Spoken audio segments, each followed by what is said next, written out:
In this video, I want to talk about slingshots, and I've been posting about it on my Quilts for Veterans Twitter account, but this video is also a little bit for my own reference.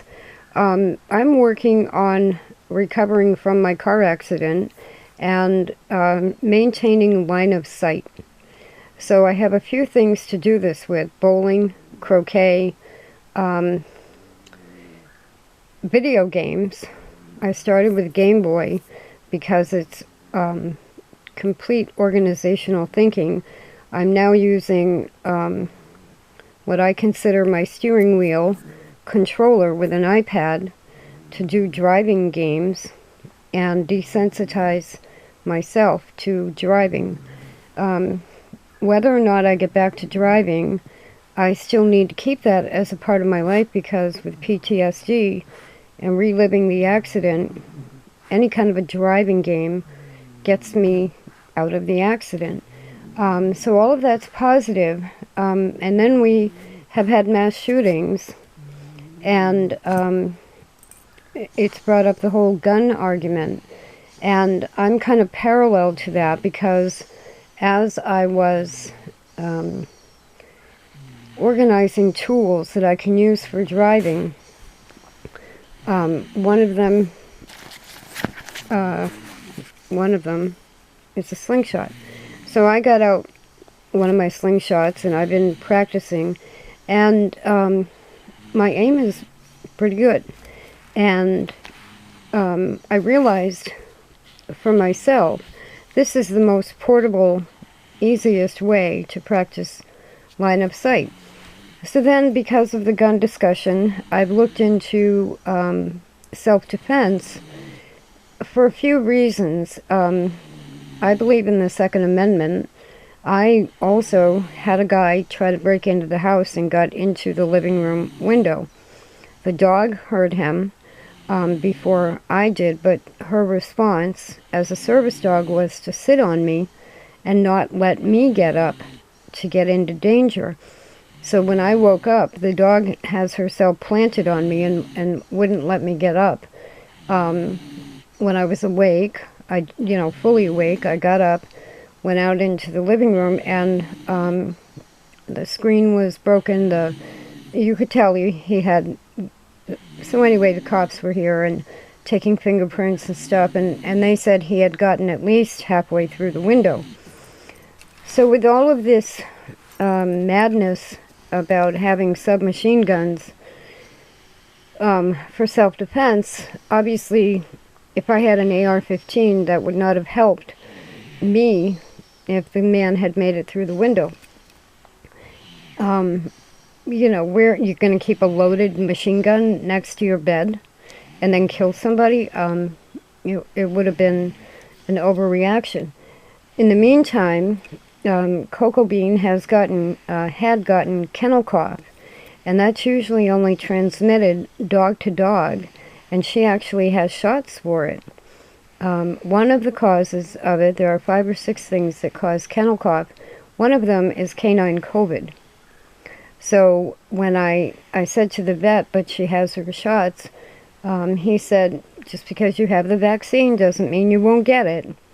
So anyway, the only animal we think that she could have gotten the kennel cough from is a coyote that has been hunting in the yard. So I have a second reason for having a slingshot, which is self-defense. If I see the coyote, I can sting him off the hind end and discourage him from coming back in the yard. If someone tries to come in the window again, I was just thinking a plan. The first thing I would do is get myself in a separate room. The second thing I would do is get out the window and use the phone or my medic alert button to call 911. And if the guy, that night it happened, the guy took off. Something scared him and the guy took off. If I have a slingshot and some paintballs, I have a way to tag him so the police can find him. So all of this discussion brings up not only the Second Amendment, but also what is your own personal situation and what would you actually need any kind of a weapon for in self-defense. So my priority here is therapy and line of sight. This is a very inexpensive SlingShot on eBay for about $6. Very well made, out of China, of course. Extremely well made. Those of you who follow me for knitting know that I carve my own lucets, and I've been watching a lot of SlingShot videos on how the pros do it, and one guy in England, I think, went out to find wood to make his own, and I was thinking, why isn't he talking about lucets as well? Because my hand-carved lucets, every one of them could be a slingshot. In fact, the first, my main rope lucet started life as a slingshot and then became a lucet. So the shape is familiar to everybody. You can get this one, this type, $6. Now, this is a basic fanny pack that has several pockets in it. And part of my line of sight and practice is to have different types of ammo. Now, I did look into BB guns, paint guns, air rifles, self-defense, rubber ball shooting rifles. The cheapest thing I can find that seems practical for self-defense is a paintball pistol for about $45. But the slingshots can throw paintballs, so I don't even need that. But anyway, here are some rocks. You can pick up rocks anywhere. In another pocket I have acorns. Now I have to pick those up anyway because with a dog, if a dog eats an acorn, it can lead to stomach surgery. They're just the wrong size to get stuck in the colon and intestines and stuff. You don't want your dog eating acorns, so I have to pick them up anyway. Then over in one of the small pockets, I have the clay ammo that you can find for slingshots. And the clay ammo, I think, is probably for people that hunt animals because when it hits water, which really would be in the tissue of an animal, within 12 hours it disintegrates. So those are clay. And then the other thing that I bought with one of the slingshots is real ammo, which is just like BBs, steel balls. Now this, at a high velocity, would kill something, I think. And so I have those big, huge turkeys, one of which has been very aggressive. My mother would say shoot all the squirrels because she never liked squirrels, but I personally wouldn't do that. So my intent with all of this is not to kill anything. Animals, people, anything. A lot of birds and cats end up at the vet full of BBs or, you know, little metal balls. So you have to use common sense with your intent. But for line of sight, and one big thing that I think this would help with is giving everybody a sense of confidence that that you can take care of yourself. And when I was growing up, Girl Scouts were a lot different than they are now. We learned outdoor skills. Now they do a lot of, they do some outdoor skills as far as I can tell, but they're more into coding and environment and, you know, modern day issues.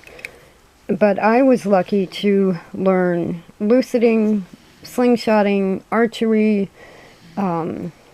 weaving, I mean, all kinds of things in the woods of Connecticut. And my first slingshot was at age 7 because we had a bear that kept coming too close to the house, and I was afraid it was going to get the dog. So this is your simplest form of self-defense, but it's also fun. Now, I don't show them here, but I'm going to get some paintballs. And as an artist, I have big sheets of plywood. I can put one out in the yard and I can paint. So we can turn this whole violence issue into art with paintballs or paint guns, into skill with simple tools like slingshots. Now, a disclaimer, most slingshots are considered lethal weapons. So you want to check with your local police department. This fanny pack is wonderful because the 2 slingshots will fit in here. All these different ammo types are going to fit around it, and yet that constitutes a concealed weapon. So it depends on your neighborhood, on the issues the local police have to deal with anyway, how jumpy the police are going to be. In my case, I could probably walk around with this every day and nobody would pay any attention to it. At the same time, if you have somebody doing that who's not balanced or has the wrong intent, they're still walking around with a lethal weapon. So you have to do what I've been talking about on Quilts for Veteran on Twitter. You have to think about it. You can't just emotionally react. You have to put some thought and research into it. And every time I research, okay, I always thought I'd have a Colt 45. I just always thought I'd have one. And yet when I research into bullet guns, and the end result of that is something dies. So I'm backing up to, well, okay, I'm going to paint. Instead, I'm going to use all these skills for what I need them for, but I'll probably end up with paintballs. These acorns are going to scare that coyote off. The rocks would, if I can get them to actually fly, the rocks would probably be a little bit more lethal. These are what I'm going to use and have been using for practice. They're jelly beans. It's wonderful as far as the ecology. All I'm doing is feeding the ants. And yet, I can shoot them at the fence and actually draw the ants away from my garden by putting a line of jelly beans at the back fence and get them away from my garden.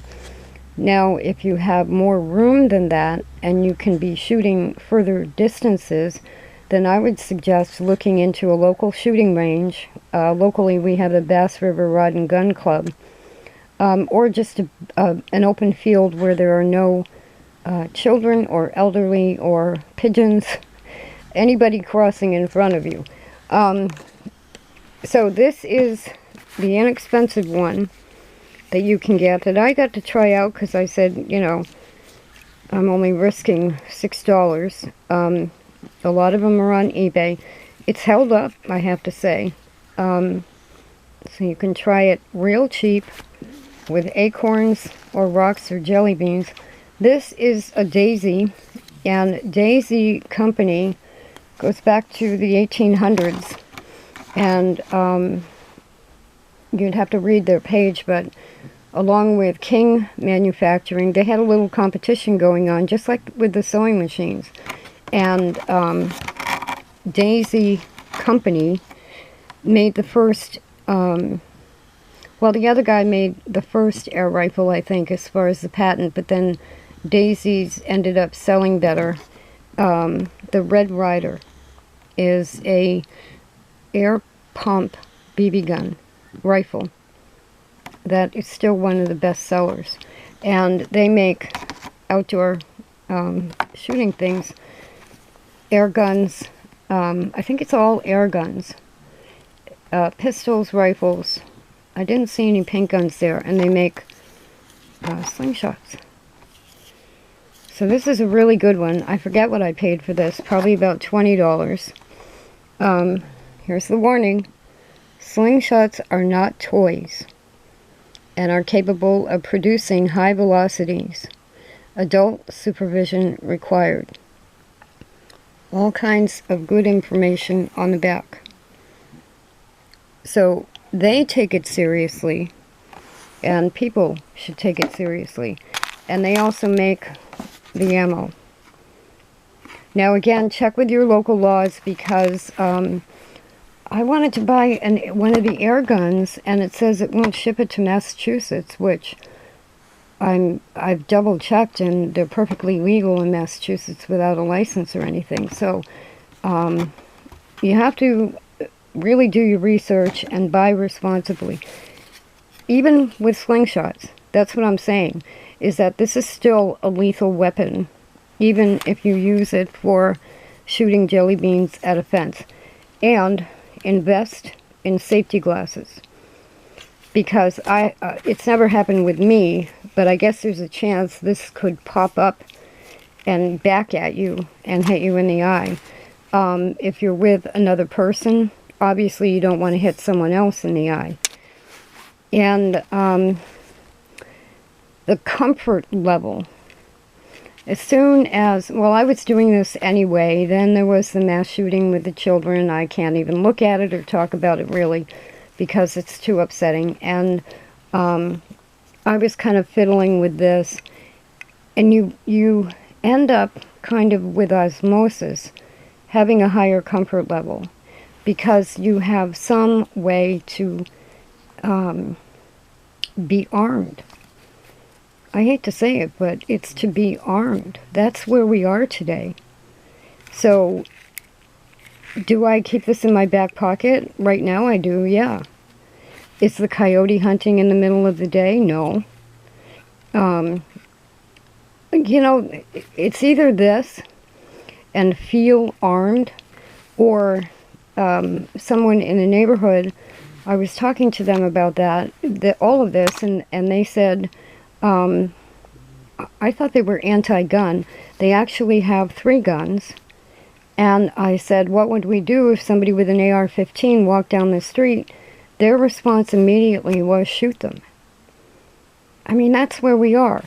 So I'm hoping with myself and overcoming a sense of fear and vulnerability, that even though I'm using this for completely other therapy things, this is going to make me feel better and have a sense of confidence that if any situation comes up, I will have the intelligence and the wherewithal to stop, assess the situation. Just using different types of ammo forces you to think about, what is the real situation? Am I feeding the ants? Am I getting rid of a coyote? Do I need a rock? Would I rather use clay because it disintegrates? And so all of that, you are automatically assessing the situation. And that's the first step to feeling stronger and safer. You don't have to have the intent that you want to go out and kill something. You want to have the intent when you get up in the morning and strap your weapon on, that you're ready should something come up. But I don't mean ready to kill somebody or ready to hurt some animal or something. I mean ready to assess the situation. And I think I have found out every time I go to say, oh wow, okay, I could get this rifle, I could get this gun, I could do this. It all comes right back to a slingshot. Almost any kind of ammo you can use. You need your own strength and thinking to make it work. So don't forget the safety glasses. Don't forget the safety rules. Don't forget to check with the cops. If you're going to arm yourself, think about it first.